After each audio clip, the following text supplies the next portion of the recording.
Dar mes su savo komanda nebuvom aplankę Vokietijos, todėl suradau tokią galimybę dalyvauti Berlyno turnyre. Ir Berlyno turnyras vienas didžiausių visoje Vokietijoje, jame dalyvauja apie 150 komandų. Buvo skirtingų šalių atvykusios komandos, reikėjo paskauti stipriai. Komandos buvo gan stiprios, tikrai, tai reikėjo ir pakovoti, tikrai dėl pirmų vietų.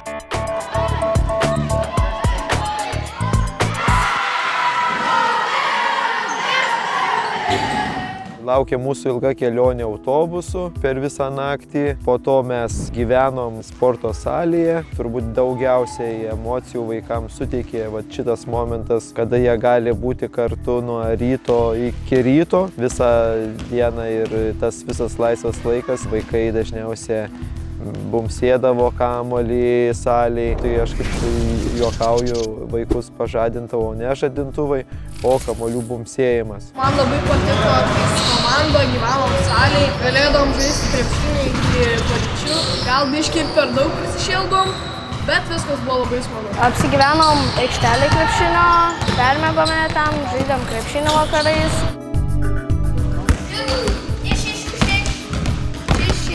Kadangi mes gyvenom sporto salėje, tai daugiausia mėtėm, futbolą žaidėm. Man, pavyzdžiui, tai smagiau yra salėje gyventi negu hotelį, nes būni su komanda viso. Hoteliuose visą laiką ten bėgioja ir eina labai vėlai miegoti. O čia, kaip miega salėje, tai treneris visiems pasako, kad miegotų ir visi miega. Salėje miegodavom, gyvendavom, ten ir valgydavom pusryčius, o pietus vakarienę valgyklai. Ar skanu? Labai. Mano filosofija yra tokia, kad ypač patiems jauniausiems krepšininkams nenoriu sukurti tos šiltnamio sąlygų, kad jie matytų, kad tą pokytį, kai kurios komandos tikrai renkasi gyvenimą viešbutį ir taip toliau, bet kai yra galimybė ir sutaupyti pinigų, pirma tėvelių, ir antras, kad visi pabūti kartu ir matyti vienu metu visus vienoj vietoj, tas labai svarbu. Ir tie šokiai, tos dainos pabaigoje, kai salėje snaiperio vardą skanduojam, tai iš to ir tas ir užaugina tik tai buvimo kartu.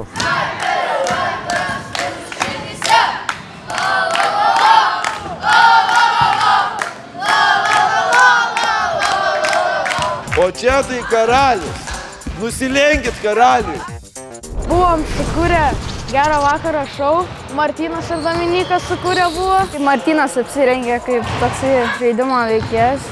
Mes ten filmavom visokius nesąmonės ir Martynas sugalvojo apsirengti kaip toks veikėjas. Ir jisai ten kažkaip juokino visus.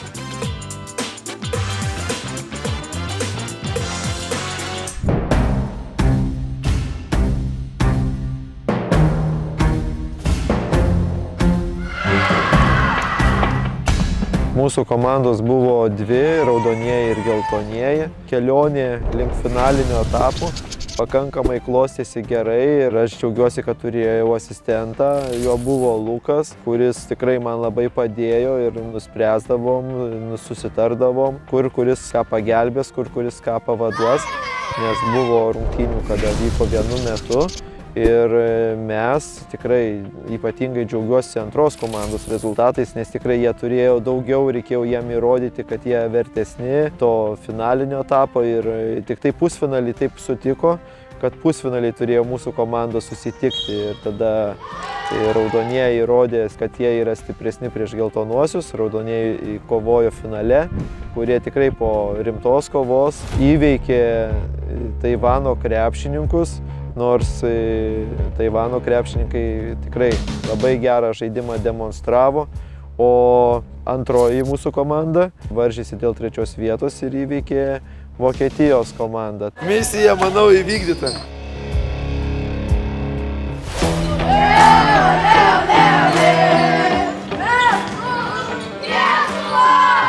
Džiaugiuosi, kad pavyko iškovoti 1. ir 3. vietą ir toks trofėjus išskirtinis 1. vietai, tai ne taurė, kaip mes dažniausiai įpratę matyti. Tai gavom tokį lokį didelį.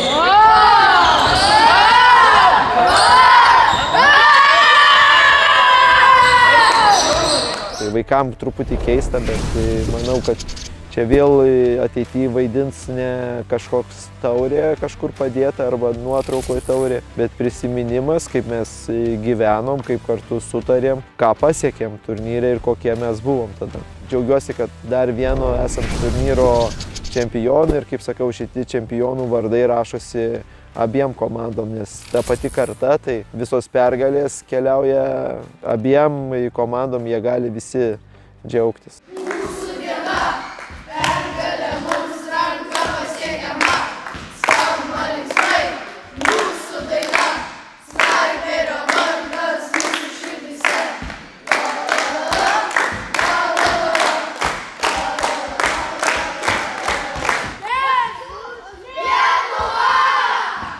Žiūri daug džiaugsmo.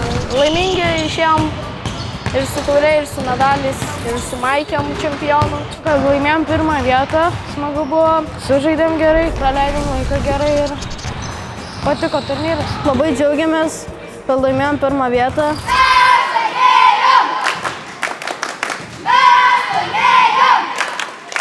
Man kas įsiminė labai, tai mūsų komandos fanai, jie ten, kaip pavyzdžiui, žaisdavo jaunesnieji, mes ten rėkdavome, kiti vis palaikydavo. Šitą kartą jie yra tokie smagus berniukai dabar, paskui bus smagus jaunuoliai. Jie moka švęsti ir mažesnės pergalės, tiesiog mėgaujasi žaidimu, jiems tos pergalės labai svarbu. Buvom po laimėjimo, buvo įsėdę į vežimėlį.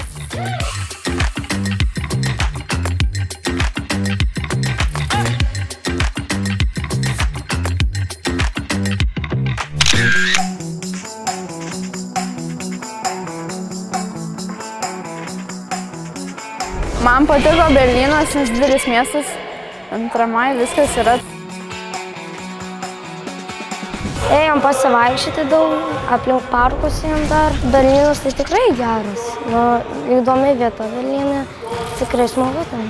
Iš tikrųjų, man tai paliko labai didelį įspūdį dėl to, nes jisai ten daug pastatyta visokių dalykų yra, ant aukščiausių ten pastatų apipaišyta ten grafiti visokių dalykų. Labai buvo smagu pamatyti Europos ten didžiausią zoologijos sodą.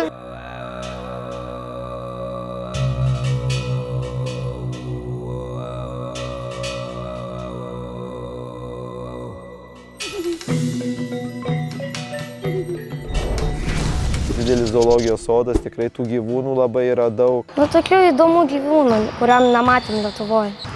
Ten viskas buvo. Patiko, nes buvo daug visokiausių gyvūnų, kurių nėra Lietuvoje. Įdomiausia, tai gal kokius liūtus, tigrus, tokius agresyvesnius gyvūnus.